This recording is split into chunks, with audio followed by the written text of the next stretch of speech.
Salut la famille, j'espère que vous allez bien. Moi, je me porte très bien. Aujourd'hui, journée 9 de la CAN 2025 qui se déroule au Maroc.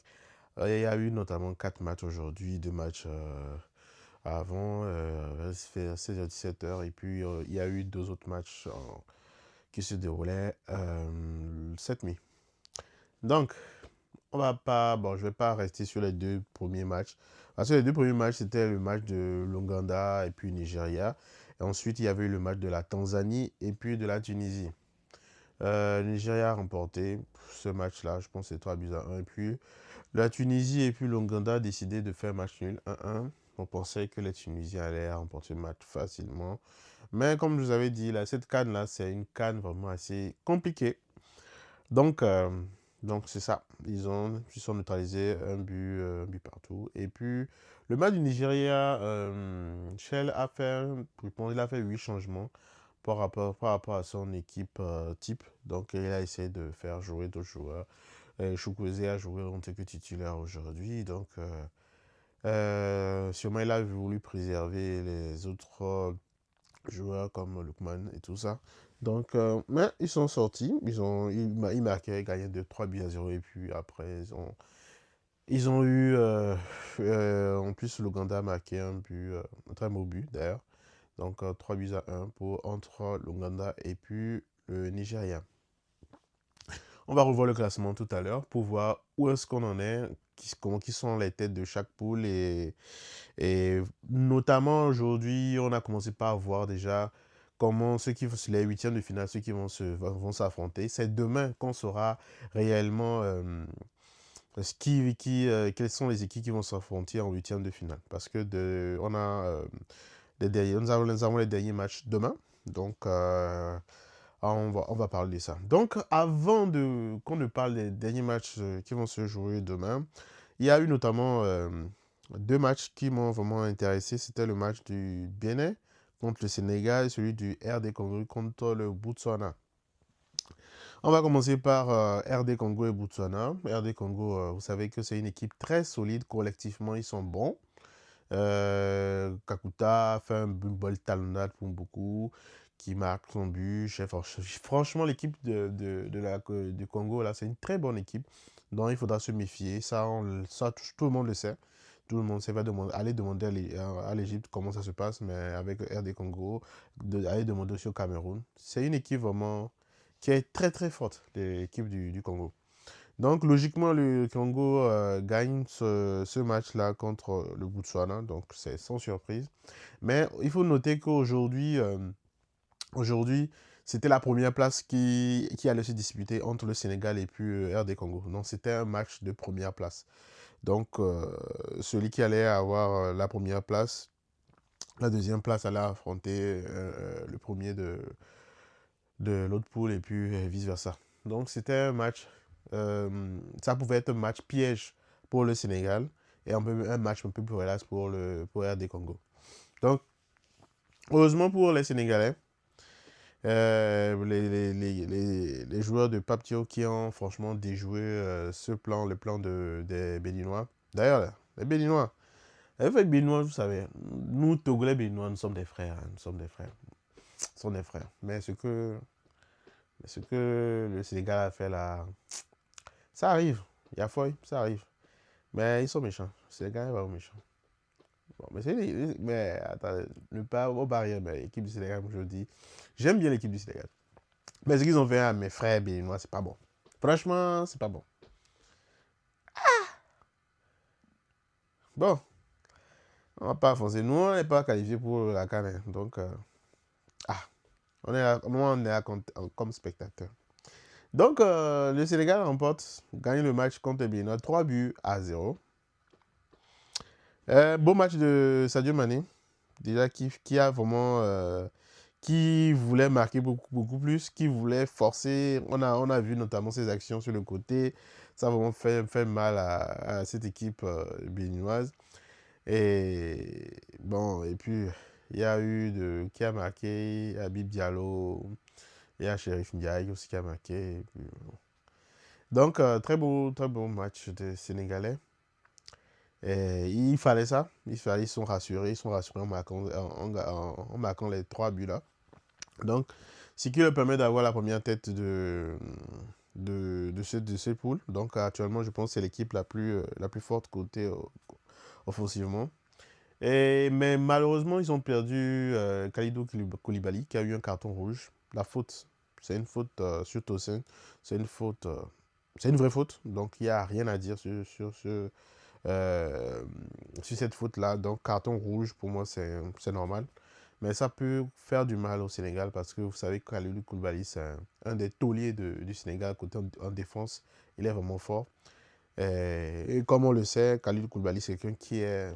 Bon, c'est pas quelqu'un qui est méchant ou un truc comme ça. Donc la faute, il a commis cette faute-là et puis il est parti, il est sorti.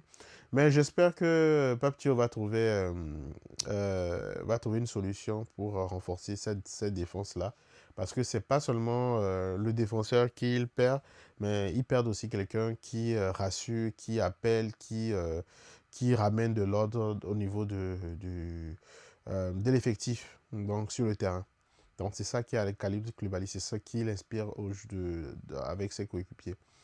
Donc je sais que même s'il n'est pas là, Mendy va le faire, il le fait souvent, il appelle, mais Mendy sera toujours pour toi, il ne sera pas au centre, donc il va falloir quelqu'un qui puisse vraiment parler. Je sais que Gana Gueye a pris le dossard de capitaine, mais il n'est pas quelqu'un qui parle, comme ce que Koulibaly fait souvent.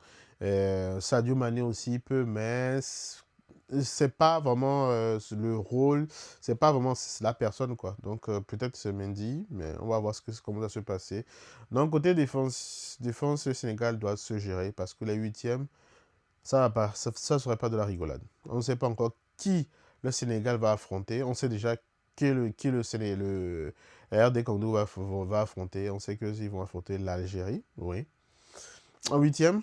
Donc, on va faire le récap tout à l'heure là pour voir qu'est-ce qui est décidé actuellement. Et je pense Mali-Tunisie, c'est ça, qui vont s'affronter. Donc, bon jeu des Sénégalais, 3-0, mérité pour moi. Courage, je pense que les Béninois aussi sont qualifiés pour les huitièmes, non? Parce qu'ils étaient meilleurs troisième. Donc, même si maintenant ils ont encaissé 3 buts là, je sais plus, mais je pense.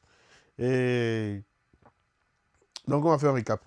Donc, demain, on a le match Guinée-Équateur contre Algérie. Ensuite, nous avons Soudan-Burkina, ouais, qui peut être un match vraiment très, très intéressant parce que ça va être vraiment un match il y aura beaucoup de défense et tout. Et puis le soir, le match là, on doit voir ça, les gars. Gabon-Côte d'Ivoire.